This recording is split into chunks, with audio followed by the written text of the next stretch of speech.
There's a very fine line between a streamer and a pro player. My pro career has always had priority over my stream. As far as a pro player goes, I don't think any pro player has a rig like this. The whole point of a multi-computer stream is so that your main computer can focus all of its power on the game. So I have good FPS, it doesn't lag. Then my second computer, we'll say, is my stream computer, which has good processing power. And the third computer runs my chat and my music, and I have that one running even when I'm not streaming. It's really redundant. You don't need a third computer, but because I had it, I said, why not? Growing up, it was always my dream to beat him. And I remember one time we were playing Mario Party and I was about to get the golden star. And I don't know why I asked you this, but it makes you confirm, do you want to pay 20 coins or no? I'll never forget, my brother takes the controller from my hand and presses no, and then he wins the game, and I was so mad. I think the point that I started playing less and he just started really surpass me is when we actually got into Counter-Strike. That was his game that he found. After that, there was no more games that were played besides Counter-Strike. I was on like random teams in Counter-Strike. I was playing a little bit more and more. And then one of my friends told me to watch a match between two sponsored professional teams. There's like 30,000 people watching this. I was talking to my friend about it and he's like, yeah, these guys are paid to play. They have sponsors. They travel over the world. Just from that one match, I was like, all right, that's what I want to do. When my parents were still together and my dad's business was doing very well, we had a very nice house in a pretty wealthy neighborhood. I don't know if that necessarily gave me a leg up in anything because by the time I was going to middle school, as far as the economy, Detroit really was at their lowest point. My dad's business was also at its lowest point. People don't want to go to a store and buy a new suit every week. He did not have that silver spoon.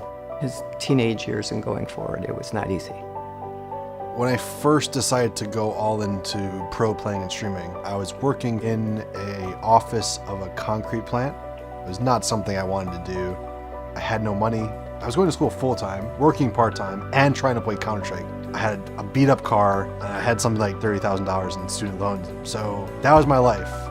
He came to me and he said, I'm going to quit school. I'm going to become a professional video game player. And I looked at him like he had lost his mind.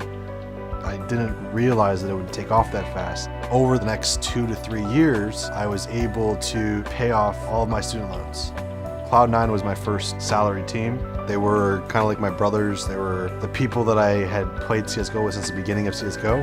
Cloud9 was the All-America team. Those guys are a bunch of great guys. He was having a great time with them, and they had a lot of talent, but they weren't the dream team that Spencer was looking for. We ended up placing last at like 4 events in a row or something, and then Cloud9 just decided to give us a raise. It just felt so wrong to me. It was money that I didn't deserve. We didn't play well, we didn't win anything, and they were giving us more money. When he left Cloud9, I was extremely nervous. He calls me from wherever he is and he tells me he's doing it, and I'm like, oh my God. There were a lot of people, oh, you can't leave them, they're the best. And they were very good. After I left Cloud9, the iBuyPower players messaged me and said their contract just ended with iBuyPower and they were looking for a different org. I jumped at the opportunity. That was supposed to be the most talent on one roster at any time. I had the contacts at EG already. They were interested in doing it. I put all this together. We had a good deal. We had just qualified to go to the X Games event. Everything was looking exciting for us. Spencer was on top of the world. And then all of a sudden, everything just failed. That was a very rough moment for Spence. There was just a point where he just hit rock bottom with that whole ordeal. Do I try to rebuild again? Do I just quit and give up and pursue a different path in my life? I still had fans. I was still getting good viewers on my stream. People were very encouraging, hey, you need to get back on a team. I think without fans at that point, I definitely could have quit. Gamers Outreach is for children who are suffering from an illness. Last year and this year, I went to Gamers for Giving. It's ran by Gamers Outreach. I was live streaming it. People could see me interacting with fans, playing the game, and through a donation link advertised on my stream, people were able to donate whatever they wanted to. What they do with the money is they build this little cart with this huge gaming system. This year, I was able to raise $8,000 in 2 days of streaming, and that went to building 2 full go-karts. That's just amazing. It's been a charity that I've really identified with. Spencer has always been very, very reserved, but once you get him talking about his game, like, oh my God, he goes and goes and goes. At the office for sure, it's on my computer. Oh my God, I cannot control my mom. There's no ifs, ands, or buts. I'm on. I try to tell my mods, hey, instead of banning someone, time them out. Yeah, my mom doesn't care. She will ban you and she'll never look back. It means a lot to me to be able to look back and reflect on where I came from to now being rather successful. I was able to do it on my own terms, my own hard work.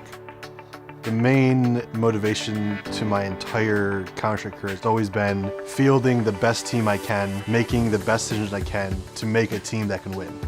With Team Liquid right now, we're going through a lot of hardships that usually teams go through a lot earlier. That's what our goal is before the major, to figure out what's causing it and how to just move on from it. Hiko is washed up, Hiko needs to quit.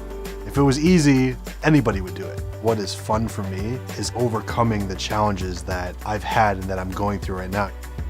Why are you here as a player? Why is it you and not some random person 10 doors down from you? That's the question that every player should ask themselves. Why is it you? To me, the answer is because it's not easy. It's a challenge.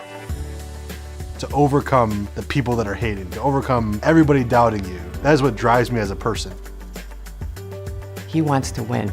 He wants a major, and I don't blame him. He's worked really hard. He's put a lot of energy into this career of his, and he deserves to win.